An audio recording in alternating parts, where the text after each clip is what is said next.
wealth, and this is your daily financial news. Let me just start off by congratulating somebody doing the work. I want to congratulate Brian and Amanda. Congratulations for doing your work. Your card will be going out in the mail today. Again, Brian, Amanda, congratulations. So let's get into the daily financial news. We will start at the bottom and work our way up. First thing to talk about is China.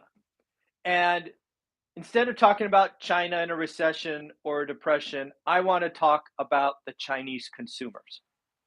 I want to talk about the Chinese consumers because I want you to see what might happen to the European consumers, to the North American consumers, and frankly, the world consumers. If you've been watching my channel for the last year or so, you know we have talked about a lot of China events, starting with Evergrande, talking about consumers not buying Starbucks and Nikes.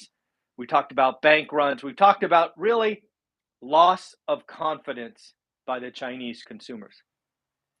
The greatest example, I believe, of a loss of confidence by consumers is lack of spending. When you are scared or nervous or afraid, you conserve. It is a natural thing. So something we've talked about on this channel the last 2 or 3 weeks is something that they call Golden Week. Think about Golden Week in China like Christmas times Amazon Prime Day times Mother's Day times, I don't know, Flag Day, whatever. It is a big, big deal. Golden Week in China is where consumers spend like they are drunk. Unfortunately, in the latest sign that consumers are afraid, discouraged, scared, nervous, whatever you want to call it, Golden Week spending in China was down 26%. Let that just sit there for a second. I want to ask you, yes, you right there, if our holiday spending, or if the Amazon Prime Day, which I think started today, was down 26%, what do you think that would mean? Well, I would tell you we are in a recession. I would tell you it's a nasty recession. So this is where we find us in China. Their leadership has made highly unusual decisions. It's on them, but wow, they shot themselves in the foot, reloaded the gun, shot it again. And you can see the result. So why is this important for you and I? First and foremost, China is the second largest economy on the planet. If their consumers are pulling back to the tune of 26%, that will be a problem. Second, I believe what we are currently going through in Europe this winter could be the same effect. We have businesses, consumers, that their energy or heating bills are potentially going up 4, 5, 6, 8, 10x. We are going to see conservation in Europe. Well, what about the biggest economy on the planet, the United States?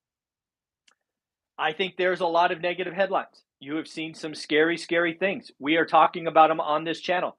Most people that don't watch this channel will be looking at the tree of fear and not realizing the opportunity behind it.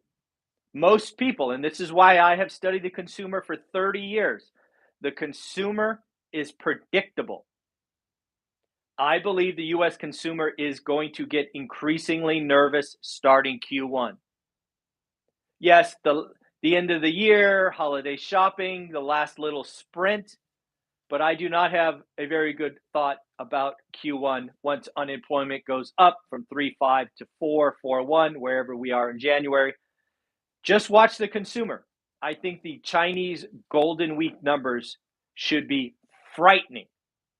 Frightening. Next, IMF. IMF has never missed an opportunity to try to scare everybody.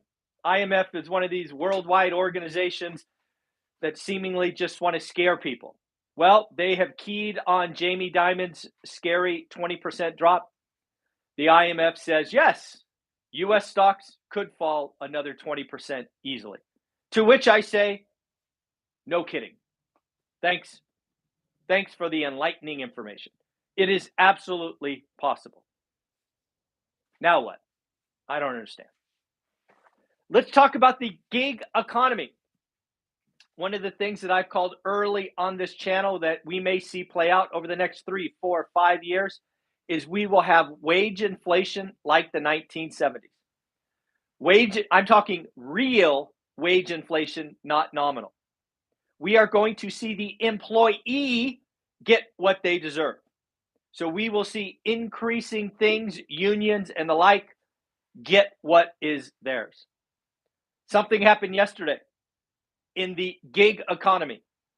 Lyft, Uber, whatever, all of these companies that treat drivers like contractors, not like employees. This is important. It appears that the Department of Labor, do I have that right? Let me get it. Yeah, the Department of Labor has come out with some rulings that could significantly hurt these gig companies as they may be forced to qualify as employees, not contractors. Why is this important to you and me? Well, I ask you quite simply, if Uber, DoorDash, Lyft have to convert these contractors to employees and thus need to have the additional costs that come with being an employee versus a contractor, what do you think happens to price? I'm not saying it's good or bad. I want labor. I want the employee to get what they deserve. I want them to be employees, not contractors. I'm just reminding you, there is a downside. Or not, it's not really a downside. It is if A happens, B happens. They are connected. They are not an opinion. It is a fact. If DoorDash, if Uber, if Lyft have to convert contractors to employees, your food delivery, your driver, whatever it is, will be more expensive. Full stop. It is coming. It's part of this process. Employees are going to make more money. This is going to be a decade, at least 5 years, where labor gets theirs, just like the 1970s. Nashville. So I read an interesting article about Nashville yesterday, really under the guise of builders. There's a lot of talk about, hey, builders are going to do this, builders are going to do that, blah, blah, blah. I just want to remind you that builders are much more prepared.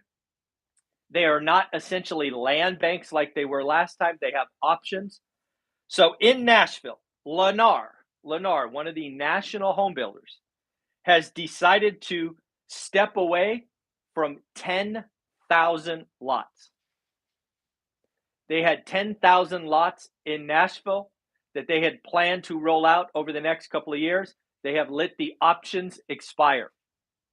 They have backed away.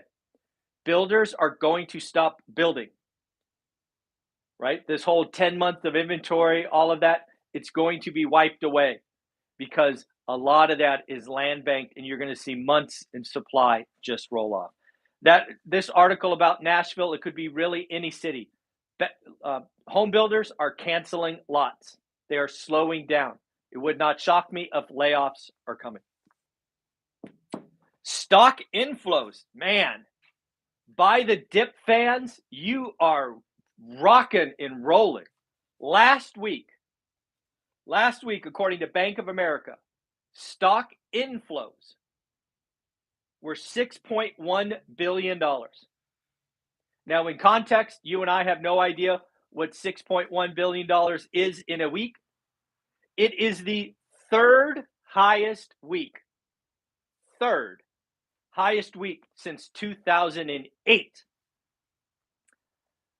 I think that is awesome, right? If you want to buy companies on sale and buy the dip and all of that, it is awesome. I will say, when you have the third largest week of inflows, that does not feel like capitulation.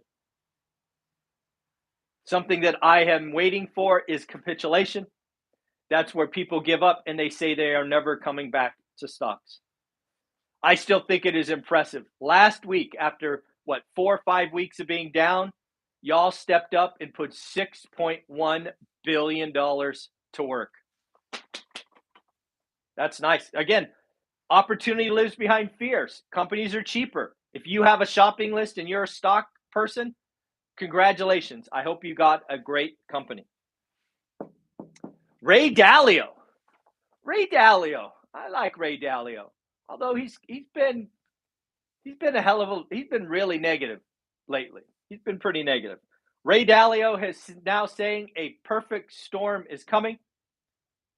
Real pain is coming. To which I say, we agree. But remember, I think there was a quote that I used in my Bigger Pockets presentation. Where there is pain, there is opportunity. Where there is great pain, there is great opportunity. And if we are going to go through the greatest pain, there should also be the greatest opportunity. I am excited. Get back up from the tree of fear. Realize there is a forest of opportunity hiding behind the tree of fear. I just came up with that. What do you think?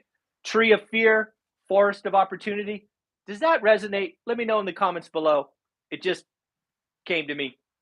Let me know what you think. So one of the things I want to talk about with this Ray Dalio quote, it is something that I try to teach, mentor, and ask. Basically, hey, learn average so you can go buy great, right? Remember that whole talk track? I believe there's a lot of investors that watch this channel that are getting ready, which is awesome. I don't want you to gamble. I don't want you to rush.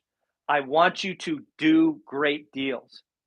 So I'd ask you, are you doing the work daily? Do you have a buy box? Are you a part of a community like One Rental at a Time, where you are surrounded by thousands of other people doing the work? Get away from the negative people. Block the scary channels. We don't need help being scared. The IMF, Jamie Dimon, Ray Dalio, all of these billionaires will be on the news scaring you. Get away from the tree of fear. Look at the forest of opportunity. I like that. That feels okay to me. Let me know what you think. Banks. Remember something we've been talking on this channel for years. There is a housing market and there is a lending market. I have been warning you that lenders eventually get scared. We are there. Did you know that interest rates are now averaging 6.81 for the best credit, best owner? Most of us are in the 7s. Investors are in the 8s. One might think that given those rates, banks are excited to lend. I pay you your savings of 0.5% or whatever. I can lend it 8%. Well, here is the deal, folks. Banks, where is it? Banks are afraid that we are headed to a weaker economy, and they are not lending. Credit availability is at a 9-year low and going lower. This is what I talk. This is happening as expected. Watch this. You may find a great deal and only have one banking relationship. Something I tell you in the ORAT rules, right? Get network. Please get additional lenders in your network, whether they're banks, credit unions, or non-QM lenders. I bring you 2 non-QM lenders every week. Convoy on Thursday, Velocity on Friday. I bring Matt the mortgage guy for FHA, VA, traditional lending on Wednesdays. Get more than one. Banks are getting scared. Credit availability is down. Be careful. Well, CPI. Let's do PPI first. First, PPI came in high, producer price index. It came out higher than expected this morning. Estimate was for 8.4. Last month was 8.5. So the expectation was down. They were wrong again. PPI came in at 8.7.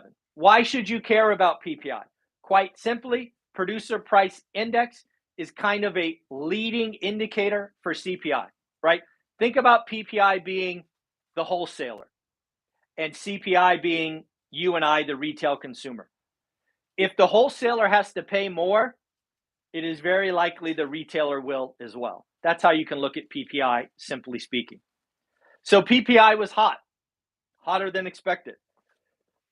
Tomorrow, CPI. CPI tomorrow has me nervous. Has me nervous. And again, it's not so much headline. Headline tomorrow is expected to be 8.1. It was 8.3. Our government has been doing everything they can to get gas prices down. That has an impact on headline inflation and headline inflation only. They very well may get their 8.1. They may get their 8. Who knows? The issue is not headline. In fact, headline only becomes a problem next month and the month after, when we have to refill the reserve, when winter is here, when Europe is struggling. Then headline will become important. When the external forces are throwing supply on the market, it's disruptive. It's almost unimportant. What is important is core. We brought you this last month, and it is truer today. But this is why I am scared. Last month, core did 6.3. Expectations were 6.1. This month, they are expecting core to go up.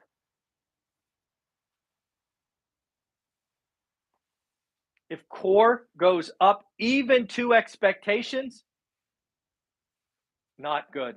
And if core once again exceeds expectations, it is going to be really, really bad.